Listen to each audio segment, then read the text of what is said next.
पर देखिए कक्षा 12वीं वाले बच्चों के लिए रसायन विज्ञान प्री बोर्ड परीक्षा में पूछे जाने वाले पेपर आ चुका है, जो कि हर जगह यही पेपर पूछा जा रहा है, इससे बाहर कुछ नहीं है। अगर आप इस पेपर को तैयार कर लेते हैं तो आपको बोर्ड परीक्षा के लिए भी काफ़ी ज़्यादा इंपॉर्टेंट है, क्योंकि जितने के जितने इंपॉर्टेंट क्वेश्चन है, जितने भी इसमें इंपॉर्टेंट क्वेश्चन दिए गए हैं, सभी के सभी क्वेश्चन इंपॉर्टेंट है और पूरे पेपर का सोल्यूशन, जी प्यारे बच्चों, पूरे पेपर का सोल्यूशन बताने वाला हूँ और पूरी तैयारी आपको मेरे चैनल के माध्यम से होगी। सारा कुछ पीडीएफ में आपको देने वाला हूँ। इसके लिए आपको चैनल को सब्सक्राइब करना होगा, वीडियो को अंत तक जरूर देखना होगा और एक एक क्वेश्चन का मैं डिटेल में बताऊंगा, एक एक क्वेश्चन का आंसर में बताते चलूंगा।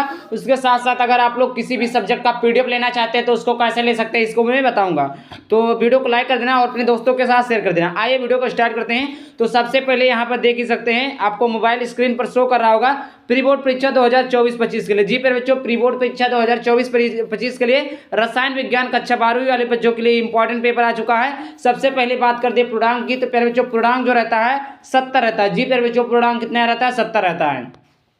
उसके बाद में रहता है प्यारे बच्चों समय 3 घंटे 15 मिनट। जी प्यारे बच्चों, समय कितना रहता है? समय आप लोगों का रहता है 3 घंटा 15 मिनट का समय रहता है, जिसमें से आपको 15 मिनट पढ़ने के लिए रहता है। आई होप इतना क्लियर हो गया होगा। लिखा है निर्देश प्रारंभ के 15 मिनट परीक्षार्थियों को प्रश्न पत्र पढ़ने के लिए निर्धारित है, जो कि हमने बता दिया है। 15 मिनट आपको प्रश्न पत्र पढ़ना आवश्यक है, लेकिन अगर आपको प्रश्न पत्र समझ में आता है तो आप लिखना स्टार्ट कर दीजिए, क्योंकि टाइम को बचाइए। टाइम जितना बचाएंगे उतना आपके लिए अच्छा रहेगा। हाँ, पेपर को सावधानी पूर्वक पढ़ सकते हैं, लेकिन अगर आपको समझ में आ गया तो उसको बार बार मत पढ़िए। दूसरी चीज नोट, पहला सभी प्रश्न अनिवार्य। जी प्यारे बच्चों, आप बोर्ड परीक्षा में बैठे हैं या प्री बोर्ड परीक्षा दे रहे हैं, स्कूल पर दे रहे हैं, कोई सा भी पेपर दे रहे हैं, अगर आपको आता है तो सही के सही क्वेश्चन लिखिए, मतलब क्वेश्चन का सही आंसर लिखिए। अगर आपको आता भी नहीं है तो क्या करेंगे? आता भी नहीं है तो उस क्वेश्चन का आंसर कुछ ना कुछ आप बोर्ड परीक्षा में जरूर लिख कर आएंगे। जी प्यारे बच्चों, कुछ ना कुछ आप बोर्ड परीक्षा में जरूर लिख कर आएंगे और सभी प्रश्नों के अंक उनके सम्मुख अंकित है। जी प्यारे बच्चों, मतलब जितने भी प्रश्न है उसका आंसर, उसका क्वेश्चन कितने नंबर का क्वेश्चन है, कितने नंबर का नहीं है, उसके सामने ऐसे लिखा रहेगा 1 नंबर का कि 2 नंबर का। राइट, इतना क्लियर हो गया। चलिए बातें करते हैं आगे। तो आगे आता है प्यारे बच्चों, आगे आता है खंडा। क्या गया? खंडा। खंड आ में आप सभी लोगों का है बहुविकल्पीय प्रश्न। क्या है बच्चों? बहुविकल्पीय प्रश्न। यहाँ पर देखिए खंड आ में आप लोगों का है बहुविकल्पीय प्रश्न। बहुविकल्पीय प्रश्न में देखते हैं, बहुविकल्पीय प्रश्न में प्रत्येक प्रश्न खंड के 4 विकल्प दिए हैं, जिनमें से केवल एक सही है। सही विकल्प चुनकर अपनी उत्तर पुस्तिका में लिखिए। सही उत्तर चुनकर अपनी उत्तर पुस्तिका में लिखना। आप जानते हैं बच्चों की जो हाई स्कूल का पेपर था उसमें जो बहुविकल्पीय प्रश्न था वो आप लोग ओएमआर सीट में भरते थे। जो आपका एक ओएमआर सीट आता था उसमें आपको गोला लगाना रहता, लेकिन 12th में ऐसा नहीं है। 12th में जो एमसीक्यू आएगा, चाहे हिंदी हो गया, फिजिक्स हो गया, केमिस्ट्री हो गया, बायो हो गया, इंग्लिश हो गया, मैथ हो गया, एनीवन कोई भी सब्जेक्ट आता तो उसको आपको अपनी उत्तर पुस्तिका मतलब होता है अपनी कॉपी में लिखना रहेगा। इतनी बात आपको क्लियर हो गई, आपको थोड़ा सा भी गलती नहीं करना है। आइए बात करते हैं। पहला क्वेश्चन दिया हुआ, पहला क्वेश्चन यहाँ पर दिया है कि एक क्रिस्टल तंत्र में A बराबर B बराबर C दिया। क्या दिया है बच्चों? A बराबर B बराबर C दिया है और अल्फा बराबर बीटा बराबर गामा है 90 नॉट इक्वल 90 है। यह तंत्र है, यह तंत्र कौन सा है? चतुष्कोणीय है, षष्ठकोणीय है, रोमोहेड्रल है, मोनोक्लिनिक है। तो इसका जो सही ऑप्शन हो जाएगा फिर बच्चों ऑप्शन नंबर ए सही हो जाएगा, चतुष्कोणीय फलन है। जी प्यारे बच्चों, बात करते हैं दूसरे नंबर की प्रश्न की तरफ। दूसरा नंबर है सर्वाधिक क्वथनांक। जी प्यारे बच्चों, सर्वाधिक क्वथनांक प्रदर्शित करने वाला जलीय विलयन है। सर्वाधिक क्वथनांक प्रदर्शित करने वाला जलीय विलयन कौन सा है प्यारे बच्चों? ये चैप्टर नंबर 1 से क्वेश्चन है। पहला 0.015 मोलर ग्लूकोज, 0.01 KNO3, 0.015 यूरिया या 0.01 Na2SO4। तो इसका option number D is correct हो जाएगा, 0.01 Na2SO4। बात करते हैं अगले प्रश्न की तरफ गा। वेग स्थिरांक ताप बढ़ाने पर। प्यारे बच्चों, वेग स्थिरांक जो होता है यह अभिक्रिया की कोटि में मतलब चैप्टर नंबर 3 रासायनिक बलगतिकी में से क्वेश्चन है, जो कि पूछा है। सबसे ज्यादा मोस्ट इंपॉर्टेंट है कि वेग स्थिरांक ताप बढ़ाने पर, वेग स्थिरांक का अगर हम ताप बढ़ा दें तो क्या होगा? बढ़ेगा, घटेगा, बढ़ेगा कि घटेगा कि अपवर्तित होगा कि इनमें से कोई नहीं होगा। तो प्यारे बच्चों, अगर हम वेग स्थिरांक ताप बढ़ा दें, वेग स्थिरांक का ताप बढ़ाने पर प्यारे बच्चों बढ़ेगा। क्या होगा? बढ़ेगा। क्या होगा प्यारे बच्चों? बढ़ेगा। क्या होगा? Option number A is correct हो जाएगा, बढ़ेगा। बात करते हैं अगला प्रश्न। अगला दिया है घा नंबर का प्रश्न दिया है संक्रमण धातु। जी जो संक्रमण धातु जो परिवर्तित ऑक्सीकरण अवस्था प्रदर्शित नहीं करता है वह है क्या बच्चों? संक्रमण धातु जो परिवर्तित ऑक्सीकरण अवस्था प्रदर्शित नहीं करता है वह है टीआई, टाइटेनियम, वेनेनियम, फेरिक या जिंक। क्या बच्चों? जिंक। तो प्यारे बच्चों इसका जो सही ऑप्शन हो जाएगा वो हो जाएगा जिंक। क्या हो जाएगा प्यारे बच्चों? जिंक हो जाएगा। Option number D is correct. Option number D is correct. Finally answer D. पांचवें नंबर का प्रश्न ल्यूकस अभिकर्मक के प्रयोग से पहचाना जाता है। फिर बच्चों ल्यूकस अभिकर्मक के प्रयोग से पहचाना जाता है तो पहला है नाइट्रोएल्केन, दूसरा है एल्कीन, तीसरा है एल्कोहल और चौथा है एल्किल एमीन। तो प्यारे बच्चों इसका जो सही ऑप्शन हो जाएगा ऑप्शन नंबर 3 करेक्ट ऑप्शन हो जाएगा। ल्यूकस अभिकर्मक के प्रयोग से पहचाना जाता है एल्कोहल पहचाना जाता है। क्या पहचाना जाता है प्यारे बच्चों? एल्कोहल पहचाना जाता है। एक एक क्वेश्चन का आंसर आप लोग दिमाग में बैठा लियो, दिमाग में बैठा लियो। चलो आगे बात करते हैं। आगे क्वेश्चन है बच्चों, आगे क्वेश्चन है कि इनुलिन की जल अपघटन से प्राप्त होता है। इनुलिन जल अपघटन से क्या प्राप्त होता है? ग्लूकोज प्राप्त होता है, फ्रुक्टोज प्राप्त होता है, ग्लूकोज और फ्रुक्टोज प्राप्त होता है या आपका लैक्टोज प्राप्त होता है। तो फिर बच्चों ये आपका जे वुड चैप्टर से है। हाँ जे वुड चैप्टर से है। तो इसका जो सही ऑप्शन फाइनली का सही आंसर हो जाएगा ऑप्शन नंबर सी करेक्ट हो जाएगा। ग्लूकोज व फ्रुक्टोज प्राप्त होता है। चलिए आगे बात करते हैं। अब आगे बात करते हैं 2 नंबर वाले प्रश्न की तरफ। 2 नंबर का प्रश्न है कि रिक्तता को परिभाषित कीजिए। फिर बच्चों रिक्तता को परिभाषित कीजिए, ये आपका 2 नंबर का प्रश्न है। या खा दूसरे का खा है समप्रासरी विलयन किसे कहते हैं? सम्मिश्रण प्रासरी।